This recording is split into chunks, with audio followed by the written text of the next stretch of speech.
Masa pemilu identik dengan perputaran uang yang lebih besar daripada biasanya. Pada pemilu tahun depan, perputaran uang diperkirakan naik hingga 100 triliun rupiah. Perhelatan pemilu 2024 tinggal menghitung hari. Euforianya mulai menyebar ke seluruh pelosok negeri.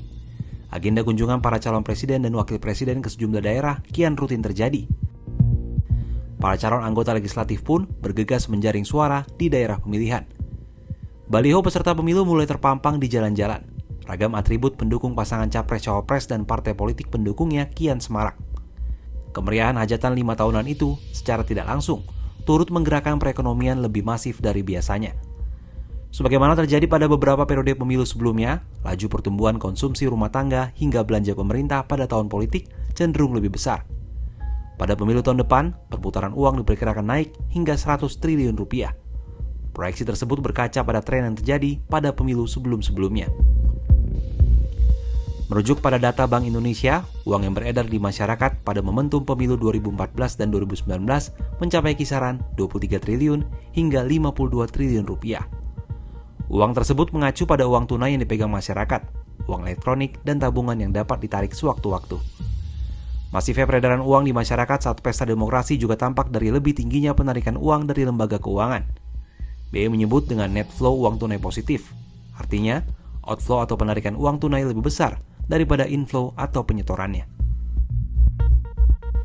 Pemilu 2014 yang dilaksanakan 2 kali, yakni pemilu legislatif pada 9 April dan pemilihan presiden pada 9 Juli, juga memiliki pola serupa. Pada April 2014, penarikan uang tunai oleh masyarakat mencapai 34 triliun rupiah. Sedangkan besaran penyetoran senilai 32,9 triliun rupiah. Artinya, jumlah uang beredar saat itu mencapai 1 triliun rupiah. Situasi ini kembali terulang ketika Pilpres Juli 2014. Penarikan uang tunai oleh masyarakat mencapai 116,8 triliun rupiah. Sedangkan besaran penyetoran senilai 17,2 triliun rupiah. Artinya, peredaran uang saat itu mencapai 99,65 triliun rupiah. Pada April 2019 atau saat diselenggarakan pemilu 2019, penarikan uang tunai oleh masyarakat mencapai 74,9 triliun rupiah. Sedangkan besaran penyetoran senilai 51,6 triliun rupiah. Artinya, penarikan uang tunai 23,3 triliun rupiah lebih banyak daripada yang disetorkan. Secara umum, uang beredar saat pemilu akan lebih banyak mengalir ke sektor tertentu, terutama di bidang industri. Pemilu yang masih menggunakan sistem pencoblosan manual menggunakan surat suara membutuhkan percetakan. Industri percetakan salah satunya turut mendapatkan aliran uang.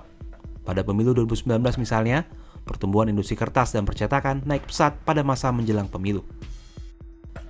Industri lain yang turut meraup berkah adalah sektor tekstil. Pada periode yang sama, industri tekstil tumbuh 18,98% pada triwulan 1 2019. Laju kencang mesin industri ini didorong oleh tingginya permintaan kaos oleh partai politik ataupun kandidat wakil rakyat. Sektor komunikasi dan informasi pun diproyeksi akan turut merasakan dampak pemilu mengingat belanja iklan politik lumayan besar.